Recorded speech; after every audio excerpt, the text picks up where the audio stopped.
안녕하세요. 알고 가면 좋은 점을 알려드리는 점퍼입니다. 구독, 좋아요 부탁드리겠습니다. 개인적으로 이 음악을 좋아해서 저도 모르게 멈춰 끝날 때까지 자리를 뜰 수 없었습니다.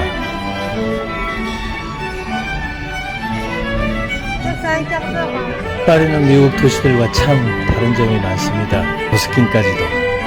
대체적으로 차분한 것 같습니다. 지도와 같이 파리에는 랜드마크가 참 많습니다. 이번엔 출장으로 많이 다니지 못했지만 파리 중원 내에 몇 군데를 소개해 드리도록 하겠습니다. 파리는 타원 모양으로 1860년 외곽 지역을 합병하며 20개의 구로 형성되어 있습니다. 전반적으로 도시는 비교적 평탄하고 가장 낮은 지점은 해발 35m라고 합니다. 파리에서 130m의 몽마르트 언덕이 가장 높은 곳이라고 합니다. 여러분들이 여행할 때는 생강으로 북쪽과 남쪽을 구분하시길 바랍니다. 저는 이번에 지도를 잘못 봐서 몽마르트 언덕을 가려다 좌측에 몽마르트 묘지를 가게 되었습니다. 그러나 의도치 않게 몽마르트 묘지 또한 많은 사람들이 찾는 랜드마크였습니다. 브랑로준을 기준으로 해서 좌측은 묘지고 우측이 언덕입니다.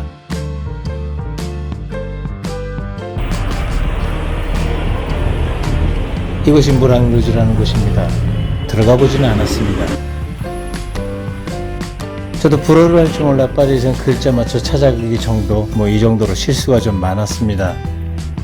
이곳이 몽마르트 묘지 입구입니다.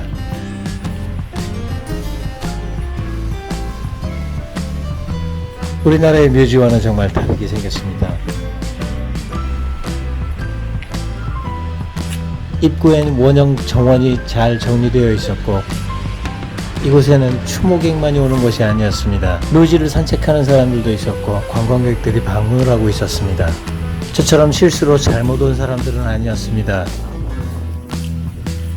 여러분들에게도 익숙한 이삭을 줍는 여인들로 유명한 농민화가 밀레, 무용수 드가, 작곡가 베를리 오즈, 소설가 스탕달 에밀 졸라, 그리고 시인 하이네, 세계 예술가들과 유명인들의 혼령이 있는 곳이었습니다. 이번에 알게 됐지만 프랑스의 많은 사람들이 이곳에 묻히기를 원한다고 합니다. 예상치 않았지만 색다른 경험을 하게 되었습니다. 묘를 넣어 사크라키르 대성당 뒤쪽으로 몽마르트 언덕을 향하다 보면 아기자기한 레스토랑과 기념품 가게, 상점들이 있었고 프랑스 서민의 생활을 보는 듯 했습니다. 이 계단을 통해 올라가다 보니 몽마르트 언덕을 올라와 버렸습니다. 우측 아래로 보이는 곳이 언덕이고 좌측 위로 보이는 곳이 성당입니다. 이곳이 사크르케르 대성당입니다. 성당 앞에는 잔다르크 동상이 있습니다. 몽마르트 언덕은 왜 이 언덕이 이렇게 유명할지 고민스러웠지만 파리는 평탄해서 이곳이 가장 높은 곳이라고 하니 조금 이해가 됐습니다. 파리에서 가장 높은 언덕이었습니다.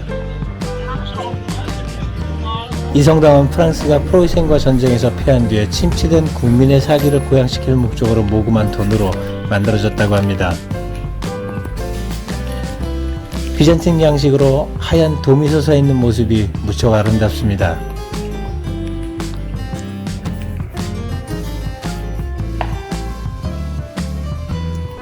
각자의 소망을 담은 초가 빛을 내고 있습니다.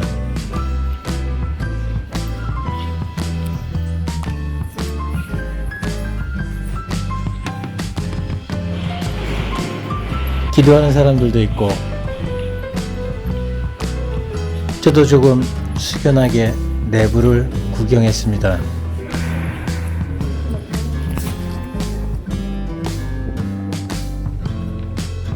구경하다 보니 출구 앞에 방문록이 있어 점퍼의 소망이 지속되길 바라며 저도 몇 자 적고 나왔습니다. 제가 가장 좋아하는 글귀이기도 하며 신조이기도 합니다. 처음과 같이 항상, 지금도, 앞으로도 영원히.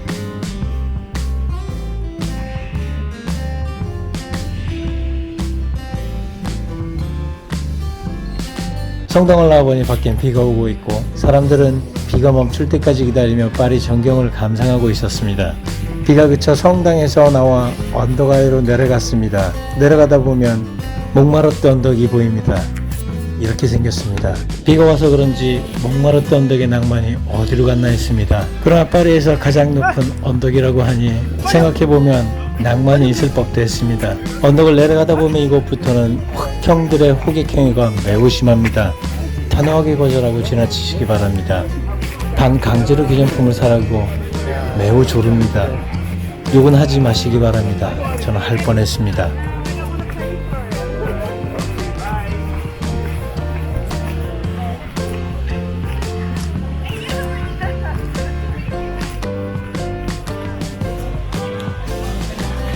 저는 잘못 간 덕에 목마르듯 묘지를 보긴 했지만 목마르듯 언덕 갈 때는 여러분들 엠버라는 역에서 언덕으로 올라가시길 바랍니다.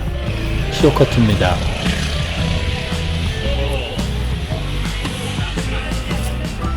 언덕을 내려와 조금 걸어가면 라파이트 백화점이 나옵니다. 여기가 그 유명한 라파이트 백화점입니다. 건물 외관은 그냥 평범한 건물이 붙어 연결된 백화점으로 보입니다. 내부도 평범한 백화점으로 보입니다.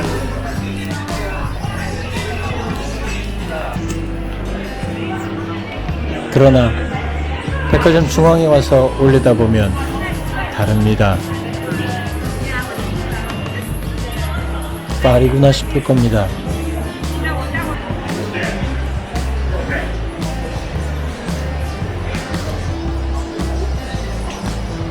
앞에 도출된 부분이 기념 촬영을 하는 스팟입니다. 이 줄은 사진을 찍으려고 기다리는 줄입니다. 그리고 참고로 백화점 옥상은 개방되어 있어 시내 전경을 내려다볼 수 있음을 참고하시기 바랍니다. 성당에서 언덕을 내려와 백화점을 지나 루브르 박물관으로 걸어 내려오는 경로입니다. 걸어서 충분히 파리의 주요 랜드마크들을 보실 수 있습니다. 콩코르드 광장을 기준으로 센강의 남북을 나눠 랜드마크 위치를 파악해서 파리의 주요 랜드마크들을 돌아보시길 바랍니다. 콩코르드 광장 뒤로는 루브르 박물관, 앞으로는 개선문, 왼쪽에는 오르세 박물관, 우측에는 백화점과 목마르트 언덕이 있음을 기억하시기 바랍니다. 맵으로 살펴보면 광장을 기준으로 루브르 박물관과 개선문 사이, 센강을 중심으로 남과 북, 많은 랜드마크들이 있습니다. 파리를 며칠 내에 랜드마크들을 모두 보긴 어려울 겁니다. 이번에 많은 곳을 다니지 못했지만 지도에 표시된 부분은 제가 들렸던 곳들입니다. 이번에 루브르와 오르세는 입장하지 않고 다음 기회로 미루었습니다. 조금 아껴뒀습니다. 이번에는 파리 여행에서 로댕 박물관과 루이비통 박물관을 가보고 싶었기 때문입니다. 루브르 박물관입니다. 파리를 그렇게 와봤지만 아직도 들어가보지 못했습니다. 아껴두고 있습니다.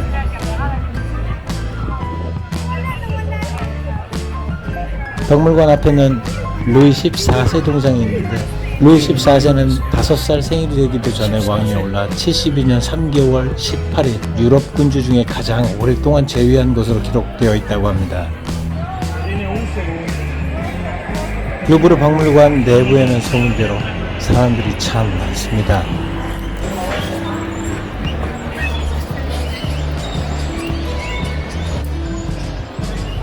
들어가 보려고 했습니다. 큰 사람 많은데 어떻게 들어가냐? Where can I get a ticket? Over there. 한국말이 있네. 인포메이션에 가면 한글 안내 책자가 준비되어 있고 안내도에는 주요 작품의 위치가 층별로 설명되어 있습니다.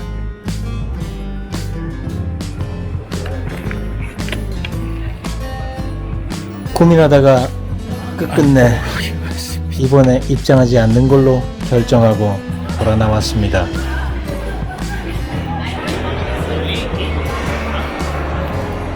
박물관을 나가며 살짝 엿볼 수 있었는데 박물관의 내부가 통유리로 볼 수 있었습니다. 작품들의 예술성을 짐작케 합니다.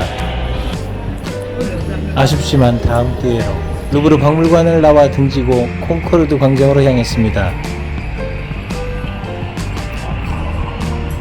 광장엔 무장 군인들이 순찰을 하고 있었습니다.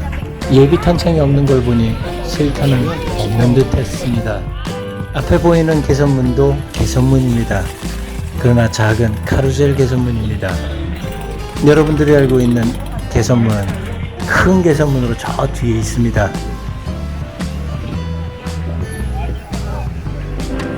버스킹하는 악기와 곡선적이 정말 미국과는 확연하게 다릅니다.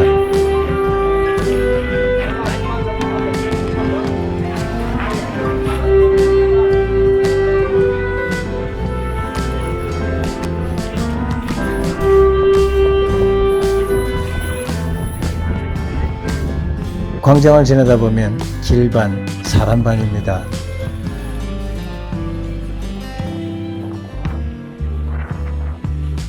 바람이 불고 조금 쌀쌀해도 담소를 나르며 파리의 여유를 만끽합니다.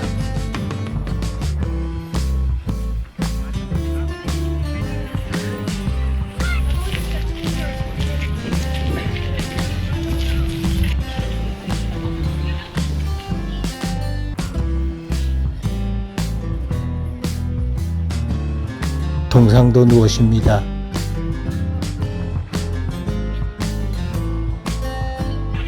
광장에는 화보 촬영을 하는 모델이 있었는데 포즈도 조금 독특해 보였습니다. 그러나 이번 파리 여행에서 카메라를 본 모든 사람들이 회피하는 반면에 이 모델만 호의적으로 손을 흔들어 반겨줬습니다. 유일했습니다.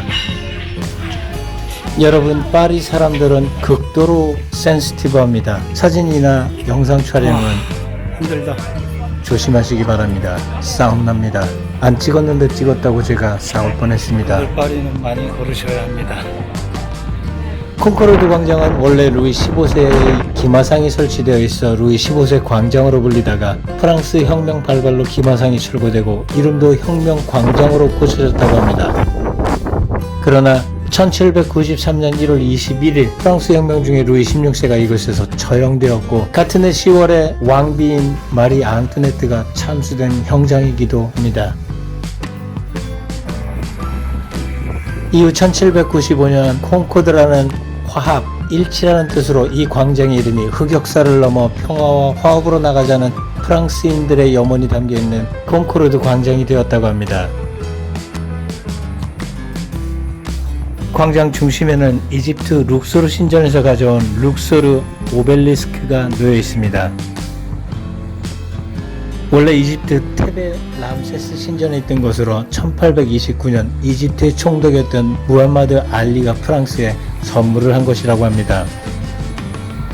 오벨리스크에는 프랑스로 운송하는 과정들이 묘사되어 있고 운송하는데 4년이 걸렸다고 합니다. 콩코르드 광장을 지나 교차로를 건너면 샹젤리제 거리가 나옵니다. 거리를 지나면 개선문이 나옵니다. 샹젤리제 거리에는 백화점에서 보았던 명품 샵들이 즐비합니다. 설명이 필요 없을 듯 합니다.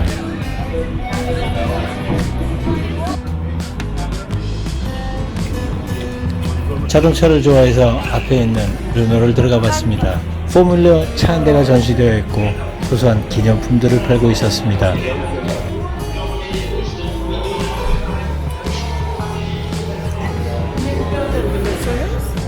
이곳은 유명한 라디르 마카롱집입니다.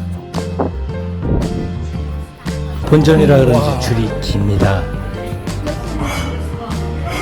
이곳에는 보통 알고 있는 동그란 마카롱 외에도 다양한 모양과 맛의 마카롱이 있습니다.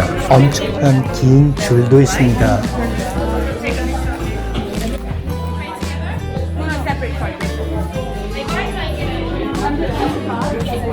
이 녀석들이 여러분들이 알고 있는 보통 마카롱일 겁니다. 이 긴 줄을 기다려서 꼭 여기서 구입하지 않아도 됩니다. 공항에도 팝니다.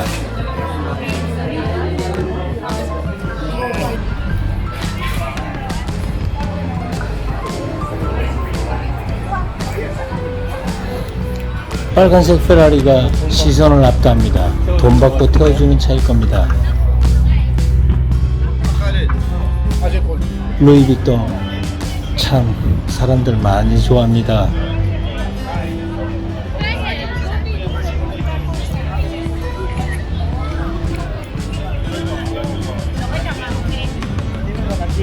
저 녀석이 진짜 개선문입니다.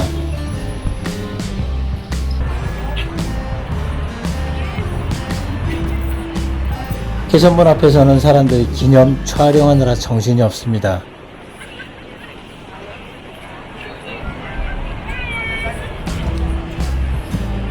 다음은 에펠탑입니다.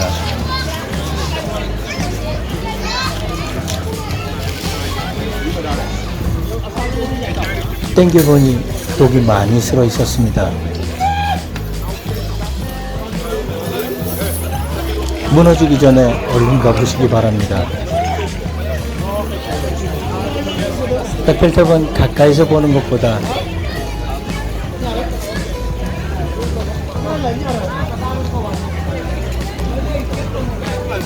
센강을 건너서 보는 곳이 좀 더 좋습니다.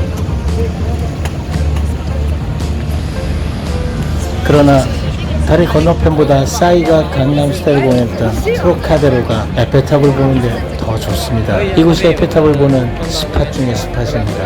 해가 지면 더 좋습니다. 밤 되면 조명이 최고조가 됩니다. 오후 7시부터 불이 들어오니 참고하시기 바랍니다.